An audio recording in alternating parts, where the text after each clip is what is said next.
लो बच्चों, let's see the question. In the following question a statement of assertion is followed by a corresponding statement of reason. ठीक है, एक assertion का statement है, एक reason का। Of the following statement choose the correct one.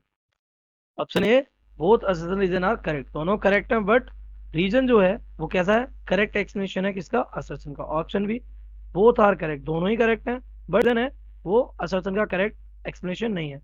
Option C, assertion correct है but reason false है। Option D, assertion false है बट रीजन कैसा है, करेक्ट। तो असर्शन का आपको गिवन है, today's most of the electrical devices use और रिक्वायर एसी वोल्टेज। अच्छा, रीजन क्या है, most of the electrical energy sold by power companies is transmitted and distributed as alternating current. So let's see the key concept of this question.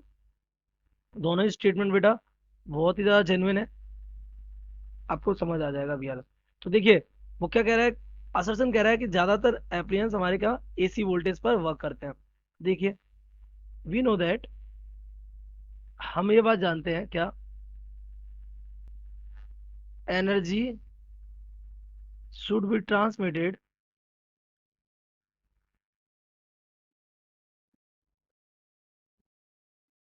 Without loss, है ना। Loss नहीं होना चाहिए, transmit भी हो जाए और लॉस भी ना हो जाए।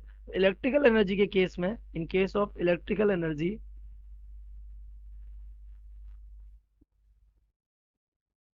Electrical energy transmission suffers many loss, है ना। इसमें कई सारे लॉस होते हैं ना, बट उनमें से डोमिनेंट है कौन सा, हीट लॉस। सबसे मेन लॉस होता है बेटा कौन सा लॉस, हीट लॉस, सिंपली। तो इस लॉस को हमें क्या करना है, कम से कम करना। तो हीट लॉस होता है कितना, ये देख लीजिए, heat is given by I square R T. देखो, मेन सबसे डोमिनेंट जो हीट का लॉस होता है वो कौन कराता है, करंट, क्योंकि heat is directly proportional to होता है क्या, आई स्क्वायर, आई के डायरेक्टली प्रोपोर्शनल है कौन, हीट। तो सबसे डोमिनेंट कौन है, करंट। तो करंट को हम क्या कर सकते हैं, रिड्यूस। तो we can reduce current without reducing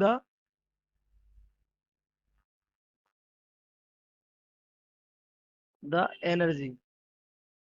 energy उतनी ही ट्रांसमिट कर देंगे, बट करंट क्या कर देंगे, रिड्यूस। किससे, with the help of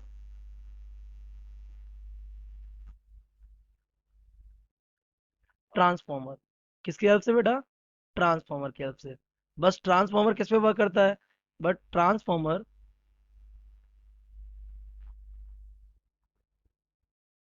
works on mutual induction. किस पे वर्क करता है, म्यूचुअल इंडक्शन पे। अगर बेटा वो म्यूचुअल इंडक्शन पे वर्क करेगा, तो आपको पता है म्यूचुअल इंडक्शन में क्या होगा, ट्रांसफार्मर का केस ये होता है, एक हमारी प्राइमरी होती है, एक सेकेंडरी होती है। इसमें जब फ्लक्स चेंज होगा, है ना, इसके लिए यहाँ करंट कैसा होना चाहिए, वेरिएबल। और यहाँ पर भी फ्लक्स क्या हो जाएगा, चेंज, तो यहाँ करंट आएगा। तो फ्लक्स चेंज करने के लिए करंट कैसा होना चाहिए, वेरिएबल। सो वेरिएबल करंट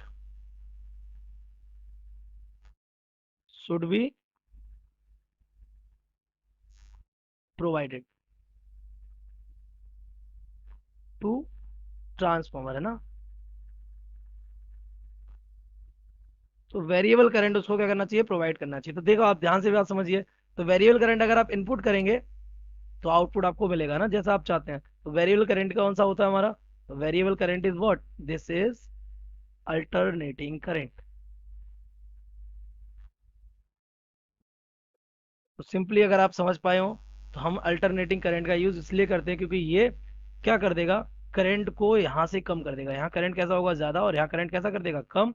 हमारे हीट लॉसेस हो जाएंगे कम, और हमारा पावर लॉस कैसा होगा, कम होगा। तो देखो, ये जो रीजन है दिस इज वेरी करेक्ट, है ना। पावर लॉस कैसा हो जाएगा, कम हो जाएगा, अगर हम क्या यूज करेंगे, अल्टरनेटिंग करंट। और अब जब हर घर में क्या एसी पहुंचेगा, तो जो डिवाइसेस भी होंगे वो किस पे वर्क करना स्टार्ट करेंगे, एसी वोल्टेज पर ही वर्क करना स्टार्ट करेंगे। तो आपका असर्शन भी करेक्ट है, रीजन भी करेक्ट है, और रीजन की वजह से ही असर्शन, है ना। Reason is the correct reason. तो हमारा ऑप्शन कौन सा सही हो जाएगा, ए, दैट करेक्ट ऑप्शन,